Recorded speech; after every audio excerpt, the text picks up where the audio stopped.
Lagay tani warri Jarman. Fayyumami. Onda dura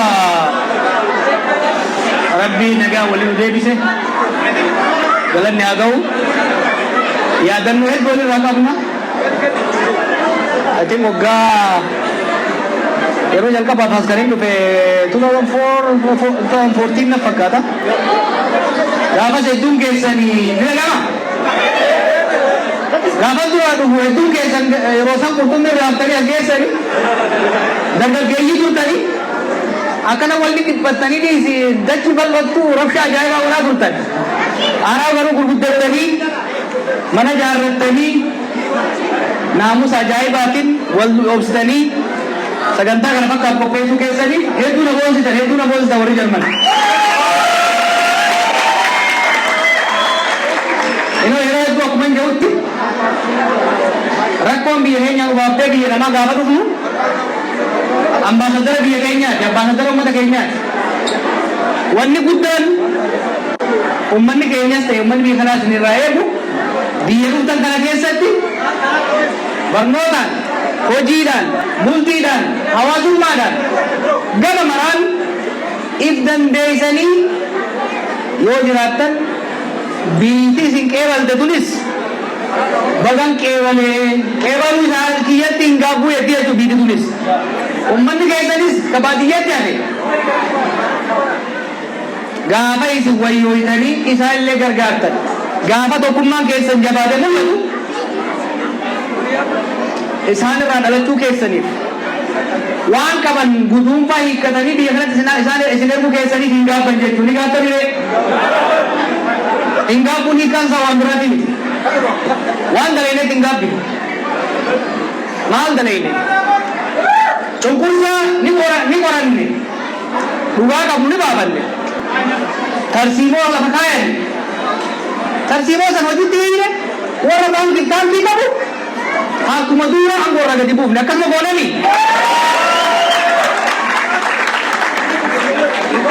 keessa kitaaba kana hedduu isiniin himu isin dubbisaa gara fuuldura hin mari'an kitaabni kun seenaa ani isin wajjin dalage himu waan biraan qabu waan dalayne keessatti Jarman keessatti waan dalayne Minisootatti waan dalayne Oromiyaatti waan dalayne biyya keessaa fi biyya baqatti waan dalayne tokkoffaa dhugaa waan qabnu dhugaa waan qabsoofne hin gaabbisu jechuudha.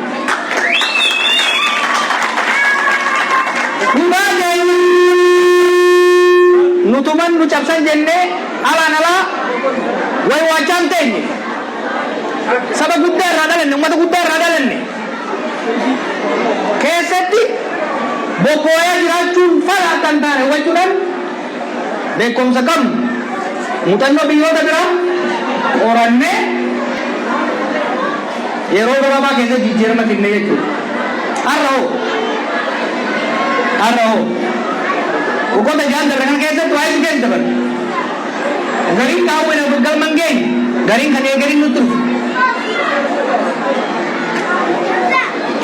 amma bakka irra jirurraa maalitti deemaa jirraa boqonnaa itti aanu kajaa'u xiqqoo inni tuquun barbaada an dubbachuu eegalallaan baanaganii jiran rirrifatanii jiran akkam jechuun jiran Jammarummaa kun maallatti baraddee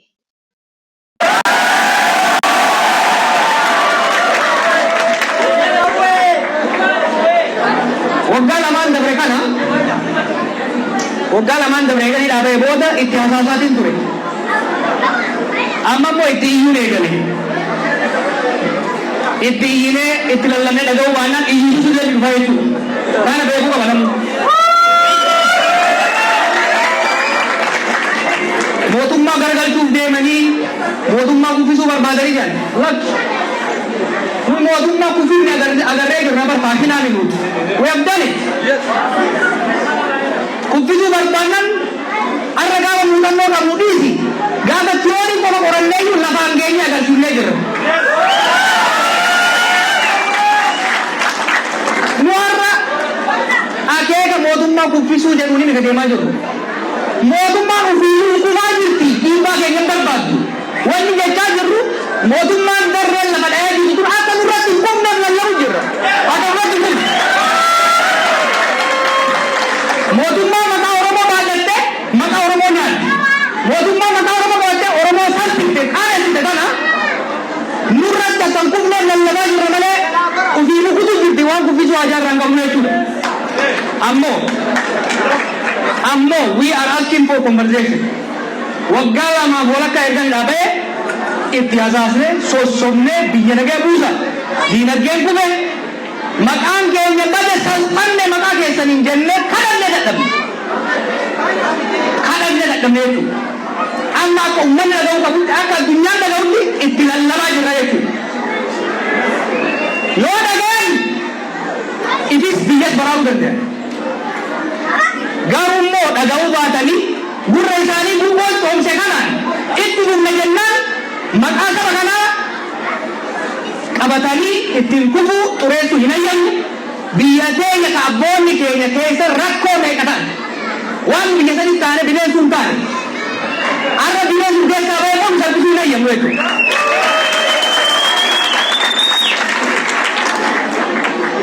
We are asking for conversation. Lallabaa jirra lallaba keenya dhaggeeffadha.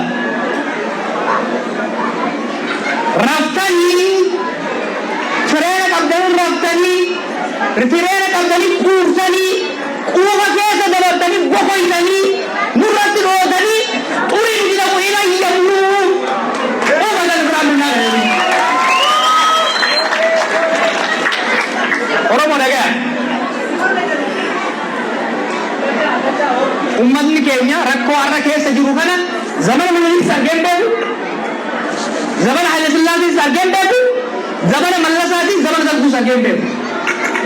Rakkoo kana hunda obseet bornaasirraa kaleessa dargaggummaa akka isaan godhe, kaleessa boona akka isaan godhe, arraa bor wayyaamsoo jau itti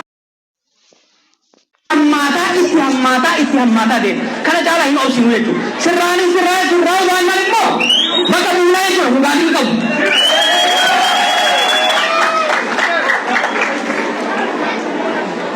warra afaan hin beekneef amaርኛን gabaabsee dubbachuu barbaada. ቋንቋ ለማትችሉ ልጆች እዚሁ ላላችሁ እየተናገርኩ ያለሁት ምንድን ነው? አልጸጸትም አይቆጨኝም የሚለው የእኛን ታሪክ አብረን የሰራነውን ታሪክ የነበረውን ጨቋኝና አፋኝ ስራን ለመለወጥ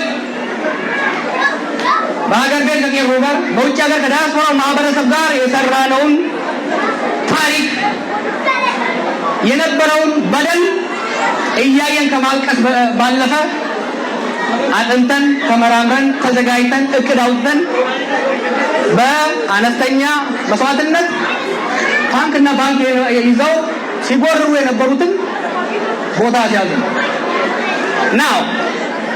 አሁን ባለው ሁኔታ መንግስት መገልበጥ ፈልገው ነው፣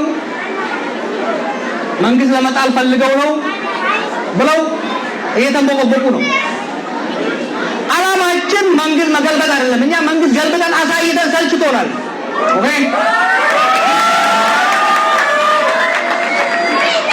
አላማችን ባለፉት ሁለት ዓመት ተኩል ስንወተውታቸው በጆሮቸው ስንመክራቸው ስለምንናቸው ስንማጸናቸው ፍራቻ ስለመሰላቸው ጆሮአቸውን ደፍነው ሀገርን ይዘው እየሄዱ ነው።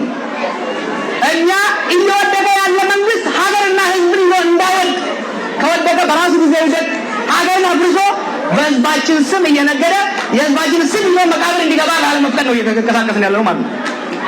ይህ ስለሆነ ለሀገራችን ህዝቦች ያለኝ መልእክት ኢትዮጵያ በታሪኳ ታይቶ የማይታወቅ አደጋ ውስጥ ነው ያለችው።